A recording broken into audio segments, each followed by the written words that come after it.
नमस्कार दोस्तों, मैं सीए एम जायसवाल। आज मैं अपने इस वीडियो में फिर से एक बार मिडिल क्लास की बात करूंगा। उसके मुश्किल हालात, उसकी समस्याओं का जिक्र करते हुए देश के आर्थिक हालात की भी चर्चा करूंगा। साथ ही इस बात का भी विश्लेषण करूंगा कि देश जो कि अभी मंदी के दौर से गुजर रहा है, उसके पीछे मुख्य कारण क्या है। इन शॉर्ट संक्षेप में कहूँ तो सरकार द्वारा मिडिल क्लास की उपेक्षा।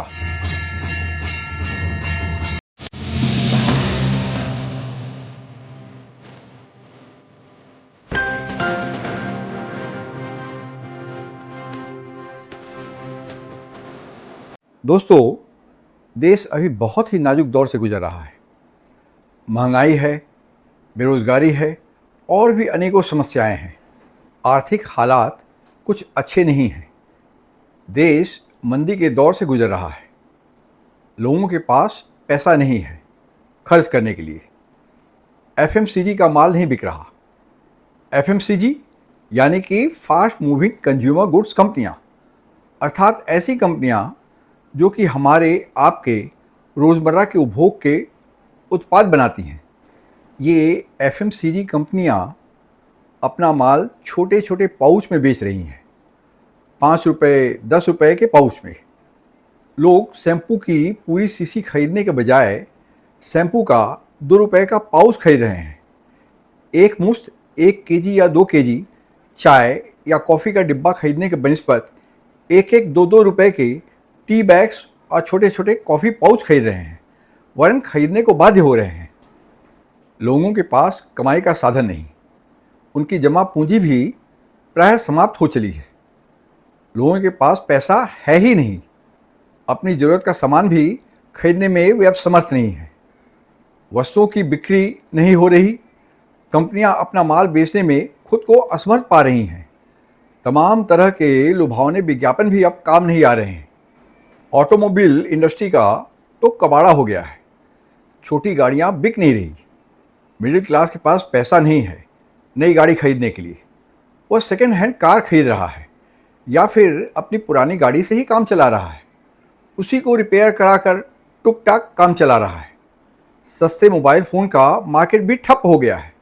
ऐसा नहीं है कि लोगों के पास बहुत सारा पैसा आ गया है और वे सस्ती मोबाइल फ़ोन को छोड़कर महंगा मोबाइल फ़ोन खरीद रहे हैं। नया मोबाइल फ़ोन खरीदने के लिए उनके पास पैसा नहीं है, इसलिए अपने पुराने सस्ते फ़ोन से ही काम चला रहे हैं।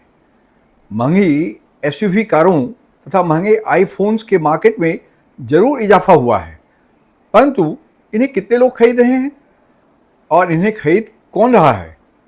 अमीर सुपर रिच लोग ही ना। जो गरीब लोग, आम जनता इसे खरीद भी रहे हैं तो ईएमआई पर। क्या इससे अर्थव्यवस्था पटरी पर आ जाएगी? नहीं, कभी नहीं। मिडिल क्लास की उपेक्षा करके आप अर्थव्यवस्था को वापस पटरी पर कदापि नहीं ला सकते।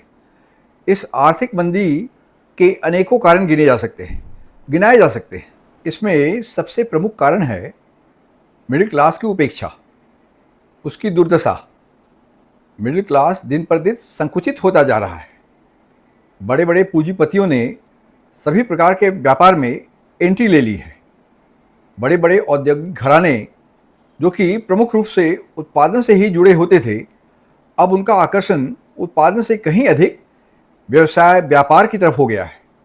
रिटेल ट्रेडिंग बिजनेस की तरफ, जिसे आप खुदरा व्यवसाय भी कर सकते हैं, जैसे कि मनिहारी या कपड़े लत्तों का दुकान।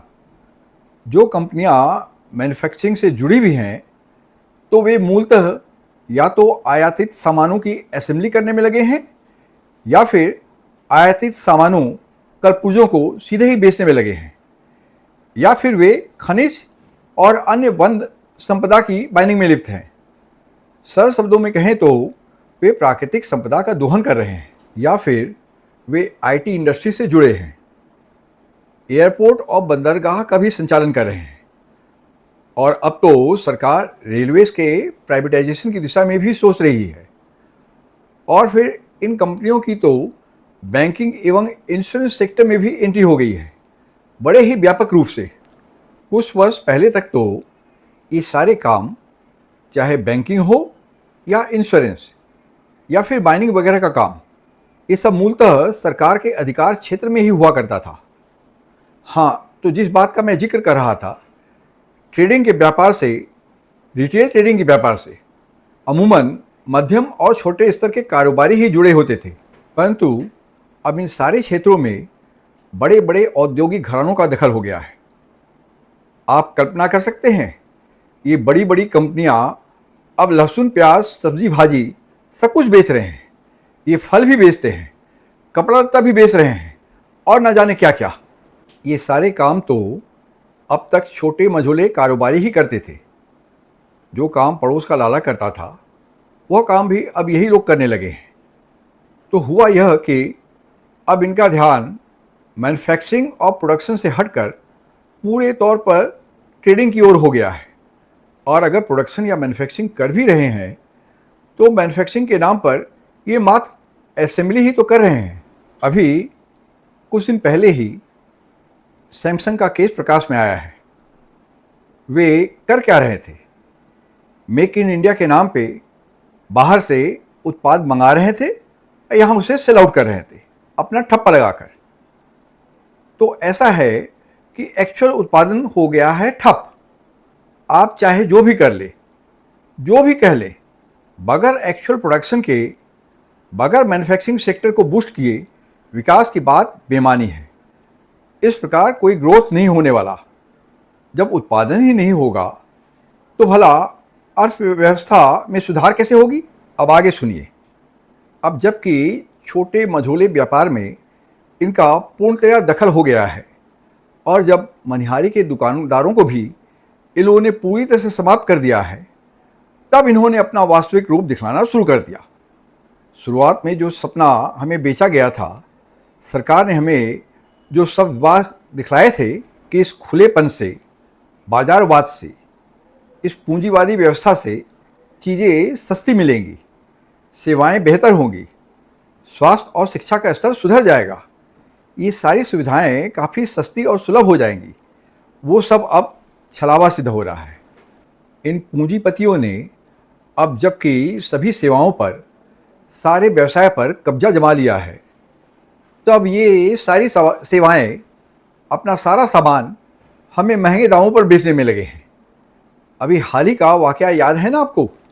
कैसे टेलीकॉम इंडस्ट्री पर पूरा एकाधिकार स्थापित कर लेने के बाद अंबानी समूह ने किस तरह जियो का और फिर भारती मित्तल ने भी एयरटेल के रिचार्ज का रेट बढ़ा दिया। लोग भले ही व्यंग्यपूर्वक कहें कि मुकेश अंबानी ने अपने बेटे अनंत अंबानी की शाही शादी का खर्च निकालने के लिए जियो का रेट बढ़ा दिया है, परंतु वास्तव में यही पूंजीवाद है, पूंजीवादी व्यवस्था का विद्रूप स्वरूप। आप अनंत अंबानी के 5,000 करोड़ की शादी को लेकर भले ही कितने भी मीम्स बनाएं, अंबानी का मजाक उड़ाएं, इन सब से इनके स्वास्थ्य पर कोई असर नहीं पड़ता। इन्हें तो सिर्फ अपने मुनाफे से मतलब है, फिर जनता जाए भाड़ में। इन्हें तो सिर्फ मतलब है अपने मुनाफाखोरी से और दिन दूनी रात चौगनी रफ्तार से बढ़ते नेट वेल्थ से। यही है पूंजीवाद का नगद नृत्य, क्रोनी कैपिटलिज्म का विद्रुप स्वरूप। और इसके लिए कोई एक सरकार दोषी नहीं है। यह बाजारवाद, पूंजीवादी व्यवस्था तो नरसिम्हा राव के समय से चल रहा है, 1990 से। इसके बाद डॉक्टर मनमोहन सिंह की सरकार ने भी इसे आगे ही बढ़ाया, but in a control manner, in a regulated way. परंतु अब तो यह बाजारवाद, पूंजीवाद बहुत ही विकराल रूप धारण कर चुका है। तो फिर क्या कम्युनिज्म इसका कोई सॉल्यूशन है? नहीं, बिल्कुल नहीं। क्योंकि जिन देशों में कम्युनिस्ट सरकारें हैं, जैसे कि रूस, चाइना या फिर नॉर्थ कोरिया में, वहाँ पर तानाशाही ही तो है। वहाँ या तो मात्र एक व्यक्ति का शासन है या फिर एक ही पार्टी का। वहाँ तो आम नागरिकों की स्थिति और भी भयावह है। वहाँ भी लोगों की आवाज़ को कुचला ही जाता है। वहाँ भी सरकारें लोगों के व्यक्तिगत स्वतंत्रता को कुचलने का काम ही करती है। तो क्या नेहरू मॉडल, नेहरू का सोशलिज्म क्या इस समस्या का समाधान हो सकता है, जिसमें कि शिक्षा, स्वास्थ्य जैसी बुनियादी सुविधाओं का दायित्व सरकार पर हो, जिसमें banking, insurance, telecom, airport, railways जैसी सेवाओं पर सरकार के मालिकाना हक को पूर्णतया समाप्त कर इन्हें कॉरपोरेट्स के हाथों में न बेचा जाए। कॉरपोरेट्स को माइंस और वन्य संपदा के दोहन का एकाधिकार तो देना ही नहीं चाहिए। जो भी वाद हो, जो भी व्यवस्था हो, सर्वप्रथम तो हमें यह सुनिश्चित करना होगा कि छोटे और मझोले कारोबारियों को वापस मुख्य व्यावसायिक धारा में लाया जाए। उन्हें वापस अपने पैरों पर खड़ा करने का प्रयास करना होगा। हमें ऐसी ही नीतियां बनानी होगी। हमें मिडिल क्लास की अवस्था में सुधार करने का प्रयास करना होगा। यह सुनिश्चित करना होगा कि उनके हाथ में कुछ धनराशि बचे, अतिरिक्त धनराशि, जिसका इस्तेमाल वह अपनी रोज़मर्रा की ज़रूरतों को पूर्ण करने में कर सके, चाहे मिडिल क्लास पब्लिक हो या मिडिल क्लास व्यापारी। यही वास्तव में किसी भी राष्ट्र की अर्थव्यवस्था के मेरुदंड हैं, स्पाइनल कॉर्ड। उनकी उपेक्षा कर कभी भी किसी राष्ट्र की अर्थव्यवस्था में सुधार नहीं हो सकता। Economic growth is not possible without the involvement of middle class and middle class business man, retailers in the main stream. इसके लिए मैं कुछ महत्वपूर्ण सुझाव देता हूँ। स्मरण करिएगा, सरकार ने 2019 में कॉरपोरेट टैक्स में कटौती की, इस आशा से कि कॉरपोरेट टैक्स कम करने से कॉरपोरेट सेक्टर को सपोर्ट मिलेगा और वे इस सैगिंग इकोनॉमी को रिवाइव करने की दिशा में काम करेंगे। कॉरपोरेट टैक्स का लाभ कंपनीज के साथ साथ कंज्यूमर्स को भी प्राप्त होगा। कंपनियां अपना प्रोडक्शन बढ़ाएंगी, इससे जॉब क्रिएशन होगा, एग्जिस्टिंग एम्प्लॉयज़ की भी सैलरी बढ़ेगी। पर ऐसा कुछ नहीं हुआ। As a matter of fact, corporates were found reluctant in expanding their scale of operations. No new jobs were forthcoming. So in short, this move didn't actually pay off. It failed. सरकार ने वास्तव में गलत दिशा में कदम बढ़ाया। Government को actually corporate tax में कमी नहीं करनी चाहिए थी, वरन अगर इसके बदले पर्सनल इनकम टैक्स को कम किया जाता, कॉर्पोरेट इनकम टैक्स की जगह पर्सनल इनकम टैक्स में कटौती की जाती एट द लोअर ब्रैकेट, तब कहीं ज़्यादा फायदा होता। तब होता यह कि पर्सनल इनकम टैक्स को कम करने से आम लोगों के हाथ में कुछ अतिरिक्त पैसा आता, जिसको कि वे अपने रोज़मर्रा की ज़रूरतों पर खर्च करते। इससे कंजम्पशन बढ़ता, यानी कि डिमांड बढ़ता। डिमांड बढ़ता तो इस इंक्रीज डिमांड को मीट करने के लिए प्रोडक्शन भी बढ़ाया जाता। इससे सही मायने में इकोनॉमिक ग्रोथ को बूस्ट मिलता। सरकार को अभी तुरंत प्रभाव से इनकम टैक्स के रेट में कमी करनी चाहिए। पर्सनल इनकम टैक्स के रेट में इनकम टैक्स एग्जम्पशन के थ्रेशोल्ड लिमिट को बढ़ाना चाहिए।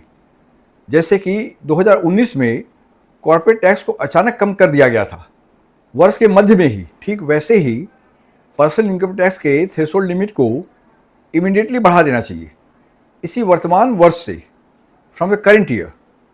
और एक बात, चूँकि इस टैक्स कट का उद्देश्य है कि लोगों के हाथ में पैसा आए, ज़्यादा से ज़्यादा लोगों के हाथ में, तो इसके मद्देनज़र सेक्शन 87A के रिबेट को भी समाप्त कर डायरेक्टली इनकम टैक्स एग्जम्पशन के लिमिट में वृद्धि कर देनी चाहिए, चाहे 12 लाख या उससे ज़्यादा। सेक्शन 87A का कॉन्सेप्ट वास्तव में काफ़ी पुराना है और गलत भी, कंप्लीटली आउटडेटेड।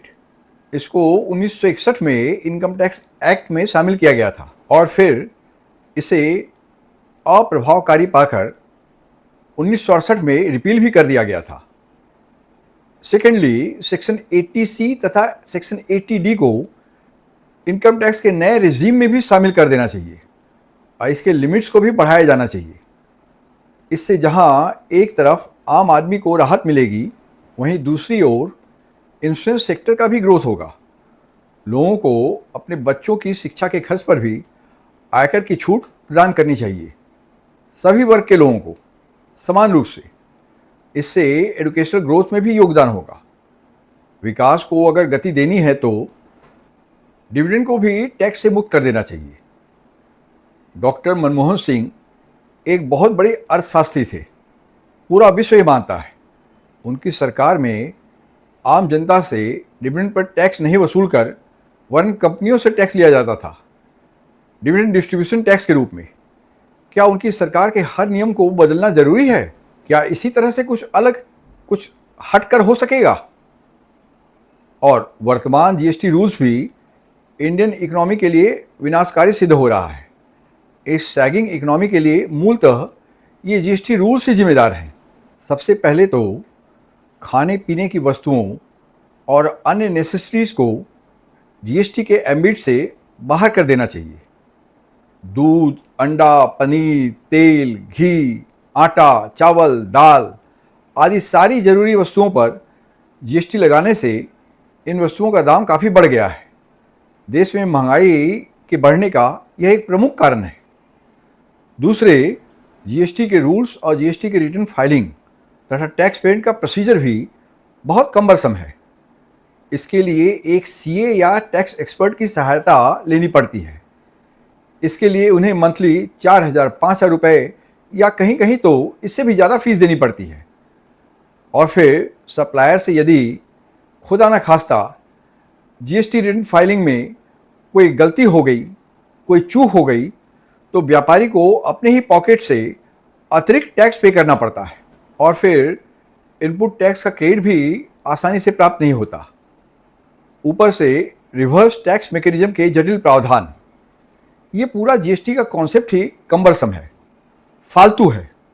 इसके स्थान पर वन टाइम टैक्स लागू करना चाहिए, मात्र प्रोडक्शन पर। इससे काफ़ी आसानी हो जाएगी।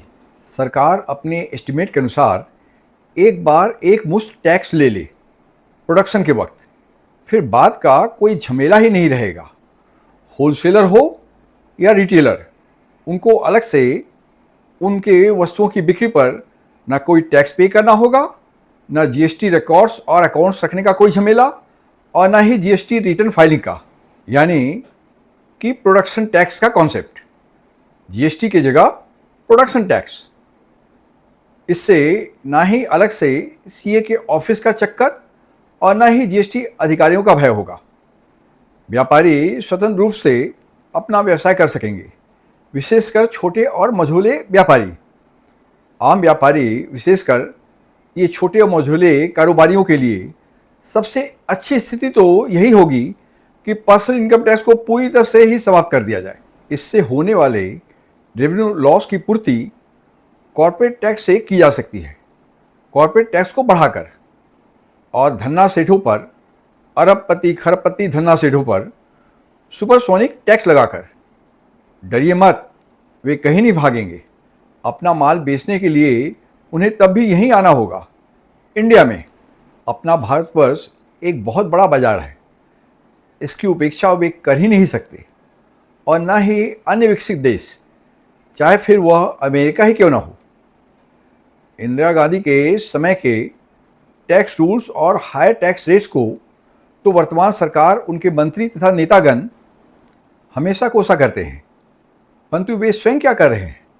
A full 360 degree about turn, वापस उसी दिशा में, वापस इंदिरा गांधी के वक्त के हाई एंड कम्बरसम टैक्स व्यवस्था की दिशा में। अगर देश को विकास के पथ पर आगे ले जाना है तो रेल का किराया भी कम होना चाहिए। पहले की तरह ही फिर से सीनियर सिटीजन्स को मिलने वाले कॉन्सेशन को बहाल करना होगा। एक्सप्रेसवे तथा फ्लाईओवर्स के निर्माण के नाम पर जगह जगह टोल टैक्स की वसूली भी रोड निर्माण के खर्च से भी कहीं अधिक किया जाता है। और फिर ऊपर से road tax, high car insurance fee, क्या है ये सब? खुली लूट, अपने देशवासियों पर डाका, झूठे विकास के नाम पर। इस तथाकथित विकास का लाभ आखिर किसे प्राप्त हो रहा है? धन्ना सेठों को ना, और सरकारी बाबुओं को और राजनेताओं को भी। आम आदमी तो अभी भी रेल की बॉगी में ठूंस कर ही सफ़र करता है, कभी कभी तो टॉयलेट में बैठकर, कभी लेटकर या सोकर भी। अपने नागरिकों को कष्ट देकर कोई भी सरकार राष्ट्रीय विकास की कल्पना नहीं कर सकती। रेलवे के घाटा को कम करने के लिए, इसके एक्सपेंशन और मॉडर्नाइजेशन के लिए अन्य स्रोतों की तलाश भी की जा सकती है। सरकार अपने खर्च में कमी कर सकती है। कैसे? फिजूल के पब्लिसिटी और प्रोपेगेंडा पर होने वाले फिजूल खर्च को कम करके, सरकारी बाबुओं तथा नेताओं के तामझाम पर होने वाले फिजूल खर्ची पर रोक लगाकर। जानते हैं इसे अर्थशास्त्र में क्या कहा जाता है? ऑस्टेरिटी। इतिहास गवाह है, 2008 के मंदी के दौर में विभिन्न देशों के सरकारों ने इसी अमोघ अस्त्र का इस्तेमाल किया था। Yes, let me repeat it once again. Austerity यानी कि खर्च में कमी, सरकारी फिजूल खर्ची में कमी। अगर सही मायने में विकास करनी है, देश को विकसित करना है, तो सरकार को मिडिल क्लास की तरफ ध्यान देना ही होगा। धन्यवाद।